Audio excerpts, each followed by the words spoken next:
आज हम लोग पी ब्लॉक के तत्व के अंतर्गत वर्ग 14 के तत्व यानी कार्बन परिवार के तत्व के बारे में जानकारी प्राप्त करेंगे। वर्ग 14 में जो तत्व शामिल हैं उनमें कार्बन, सिलिकॉन, जर्मेनियम, टीन और लेड है। इसमें कार्बन एक अधातु है जबकि सिलिकॉन और जर्मेनियम एक उपधातु है। टीन और लेड ये दोनों जो हैं धातु हैं, अर्थात वर्ग 14 में धातु, उपधातु और अधातु तीनों प्रकार के तत्व उपस्थित हैं। वर्ग 14 के तत्वों का वह इलेक्ट्रॉनिक विन्यास जो है वह NH2 NP2 होता है। इनके आउटर मोस्ट ऑर्बिट में यानी बाह्यतम कक्षा में 4 इलेक्ट्रॉन उपस्थित होते हैं, अर्थात इस वर्ग के सदस्यों की जो वैलेंसी होती है वह 4 होती है। इस वर्ग के तत्वों को अपना अष्टक पूरा करने के लिए 4 इलेक्ट्रॉनों की आवश्यकता होती है। ठीक है, इसके लिए कार्बन जो है 4 इलेक्ट्रॉनों की साझेदारी करके कंपाउंड बनाता है। देखते हैं वर्ग 14 के तत्व। वर्ग 14 का पहला सदस्य जो है, पहला तत्व जो है कार्बन है, इसलिए वर्ग 14 के तत्वों को कार्बन परिवार का तत्व भी कहा जाता है। देखते हैं इसमें उपस्थित तत्व जो है वह है कार्बन,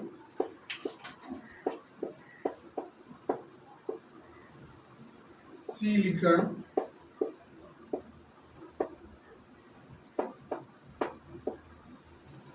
टीन, जर्मेनियम,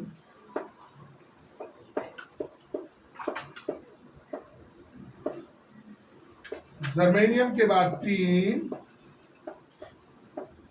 और लेड। इसकी परमाणु संख्या जो है, कार्बन की परमाणु संख्या 6 होती है,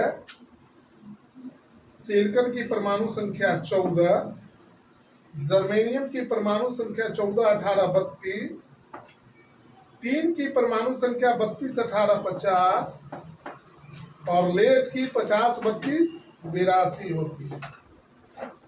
कार्बन का संकेत जो है वह C है, सिलिकॉन का Si, जर्मेनियम का Ge, टीन का Sn और लेड का Pb। Carbon, silicon, germanium, stannous और प्लम्बर, ये जो है इन तत्वों के नाम हैं। इनका जो इलेक्ट्रॉनिक विन्यास होता है वह होता है 1s2 2s2 2p2, यानी आउटर मोस्ट ऑर्बिट में 4 इलेक्ट्रॉन। सिलिकॉन का इलेक्ट्रॉनिक विन्यास 1s2 2s2 2p6 3s2 3p2 होता है। जर्मेनियम का इलेक्ट्रॉनिक विन्यास 1s2 2s2 2p6 3s2 3p6 3d10 4s2 4p2 होता है। टीन का इलेक्ट्रॉनिक विन्यास 1s2 2s2 2p6 3s2 3p6 3d10 4s2 4p6 4d10 5s2 5p2 होता है। और लेड का इलेक्ट्रॉनिक विन्यास 1s2 2s2 2p6 3s2 3p6 3d10 4s2 4p6, 4d10, 4f14, 5s2, 5p6, 5d10, 6s2, 6p2 होता है। ये इसका इलेक्ट्रॉनिक विन्यास है।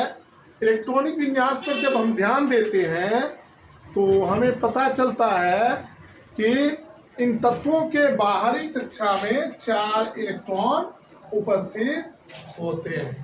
अगर अक्रिय गैसों सहित इसका हम इलेक्ट्रॉनिक विन्यास लिखें तो वह इस प्रकार होगा। कार्बन का इलेक्ट्रॉनिक विन्यास लिखने के लिए इसके नजदीकी अक्रिय गैस हीलियम को कंबाइंड फॉर्म में लिया जाता है और इसके बाद जो है 2s2 2p2। सिलिकॉन के नजदीकी अक्रिय गैस का नाम नियॉन है, यानी 10 पूरा हो गया। ठीक है, 3s2 3p2।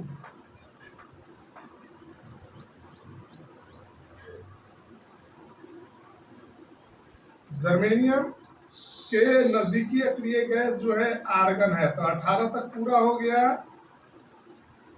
3d10, 4s2 4p2। 3 का नजदीकी अक्रिय गैस जो है क्रिप्टन है, यानी परमाणु संख्या 36 तक। 36 यहाँ समा गया। अब जो है 36 के बाद 4d10 46,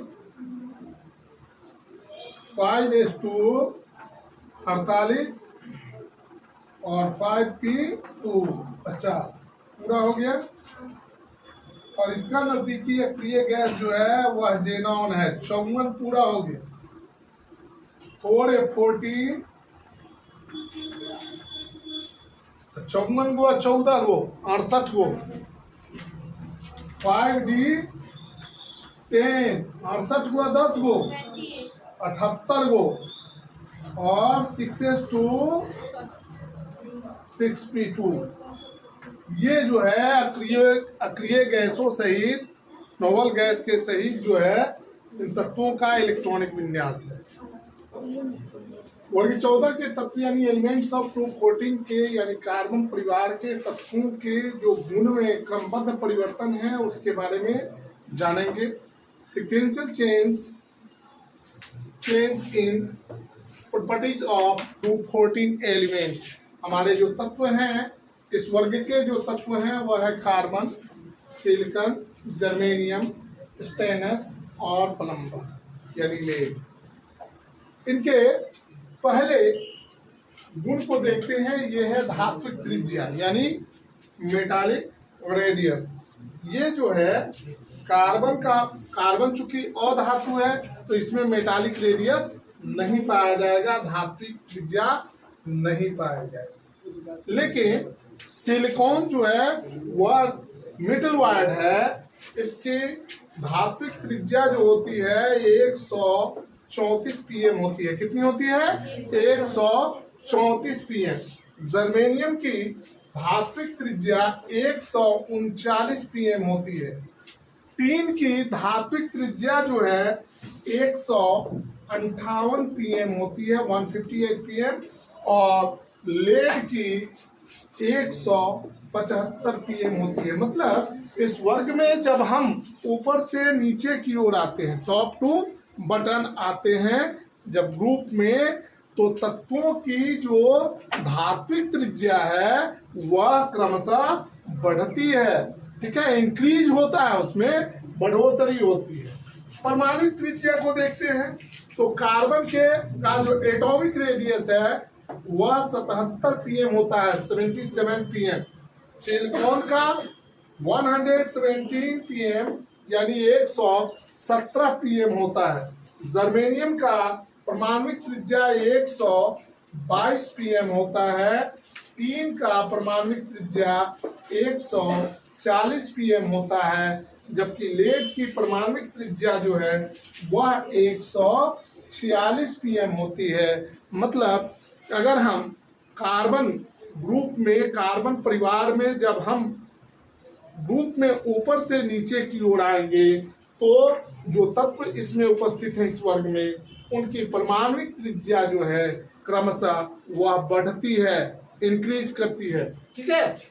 आयनिक त्रिज्या, आयनिक त्रिज्या कब? जब 2 इलेक्ट्रॉन का त्याग करे तब, और जब 4 इलेक्ट्रॉन का त्याग करे।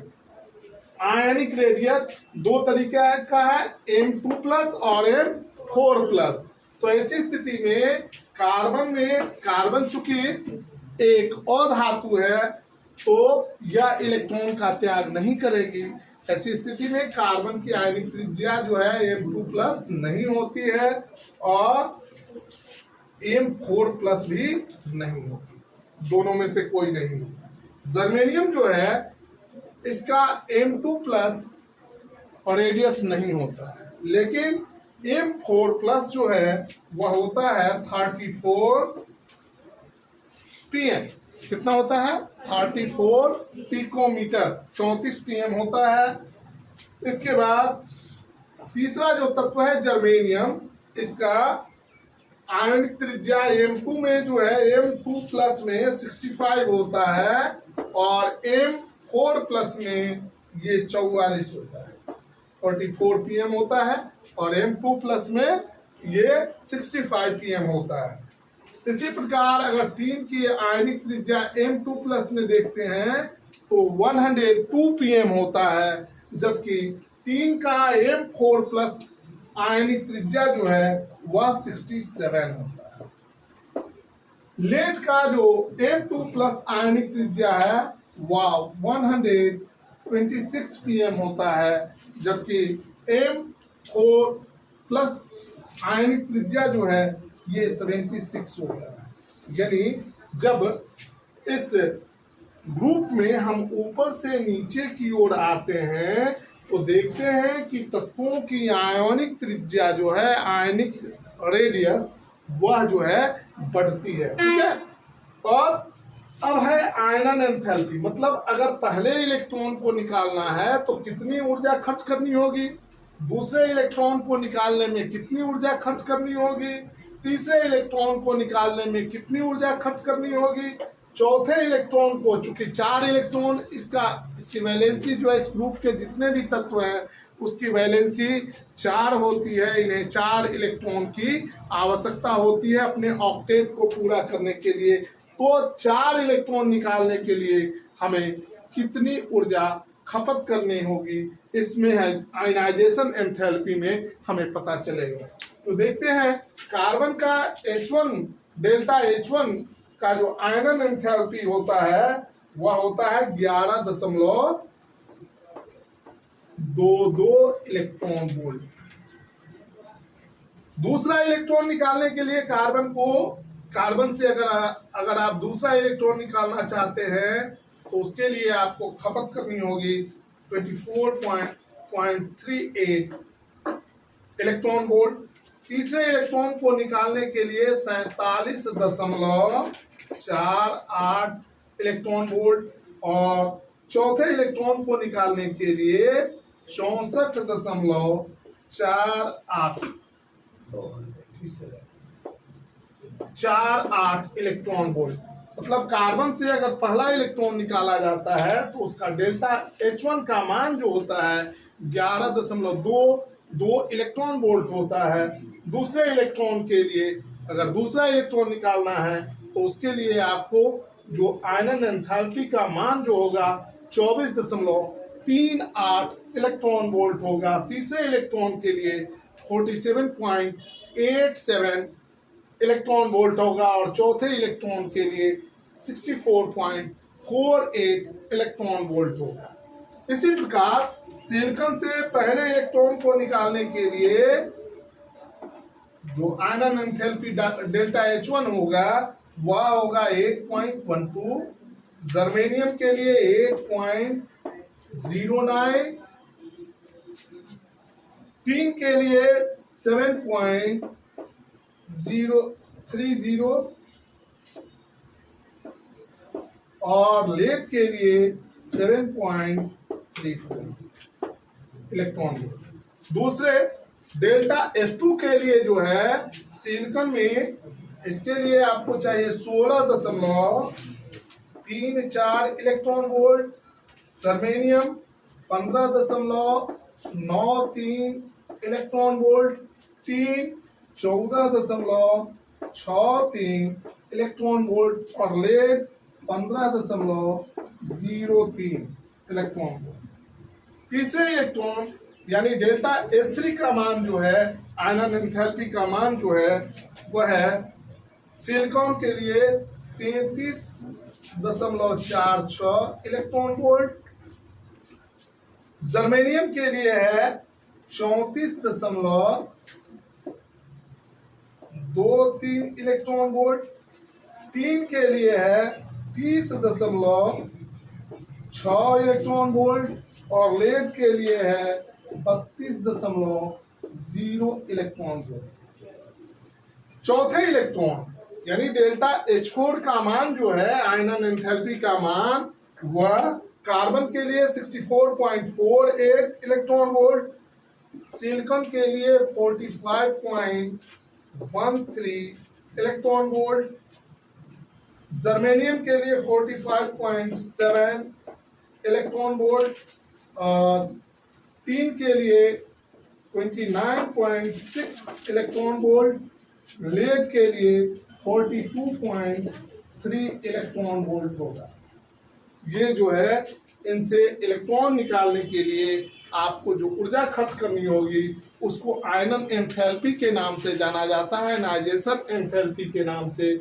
इसमें जो है चारों इलेक्ट्रॉन आउटर मोस्ट में उपस्थित, इन तत्वों के आउटर मोस्ट ऑर्बिट में उपस्थित चारों इलेक्ट्रॉन को निकालने के लिए जो ऊर्जा खपत करनी होगी उसका मान यहाँ दिया गया है।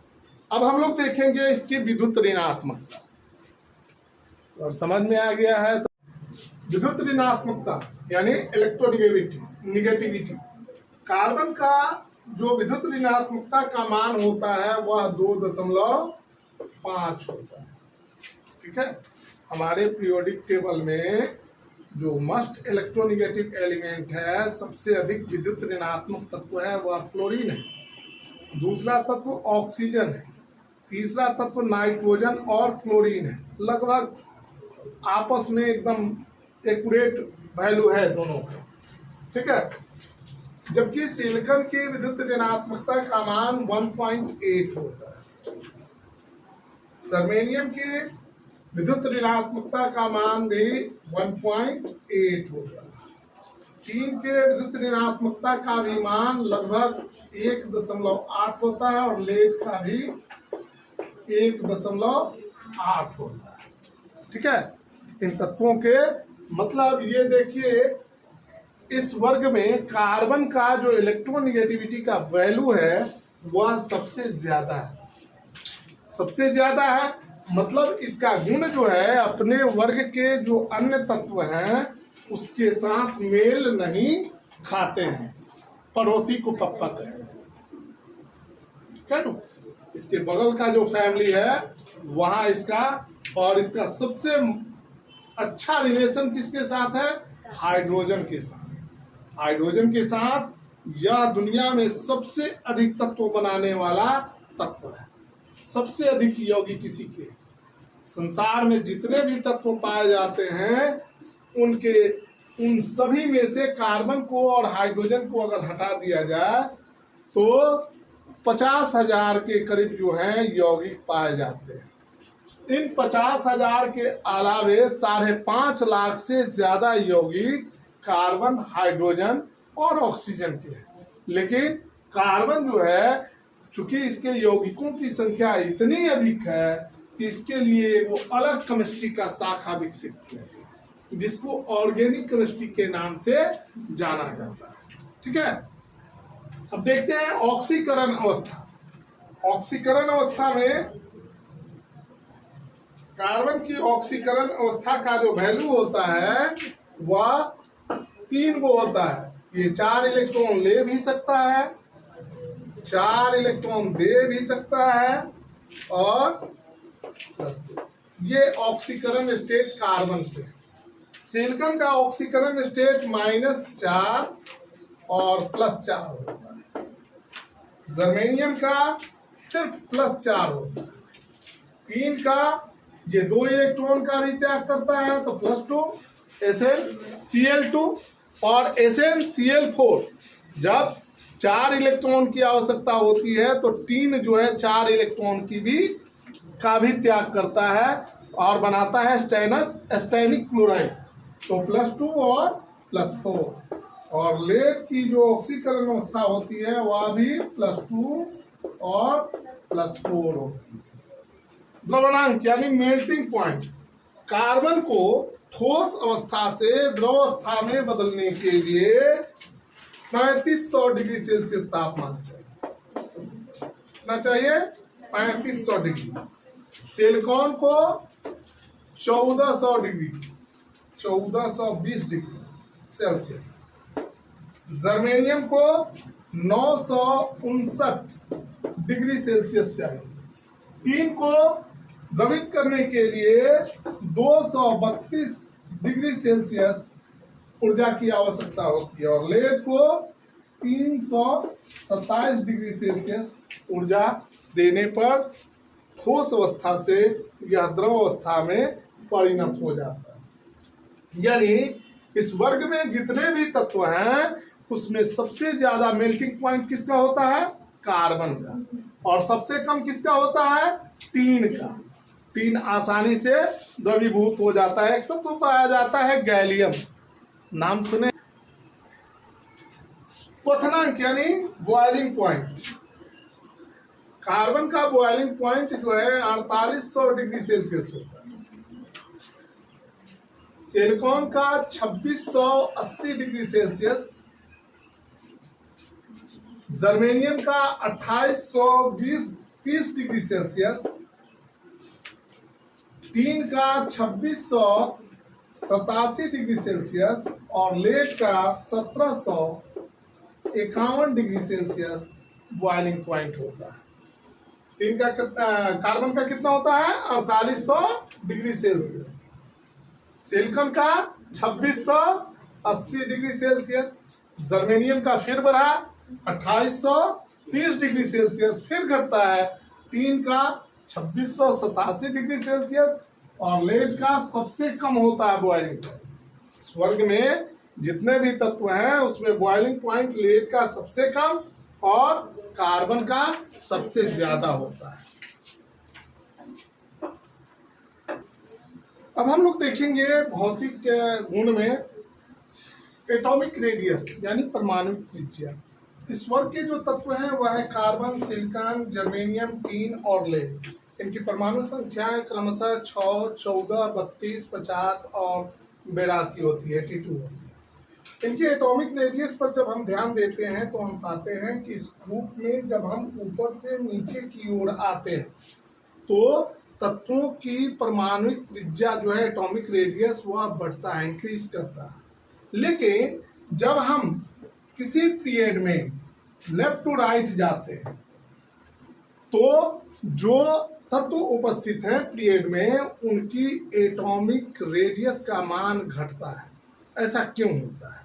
तो इसके क्या कारण है? तो इसके कारण है कि जब हम किसी पीरियड में बाईं ओर से दाईं ओर जाते हैं तो तत्वों में जो ऑर्बिट है उनकी संख्या सेम होती है, लेकिन उसमें नंबर ऑफ इलेक्ट्रॉन्स जो हैं वो बढ़ते जाते हैं, जिसके कारण नाभिक जो है पावरफुल हो जाता है और वह आउटर मोस्ट ऑर्बिट को अपनी ओर खींचता है, जिसके कारण एटम का आकार जो है वह छोटा हो जाता है। कोई दिक्कत?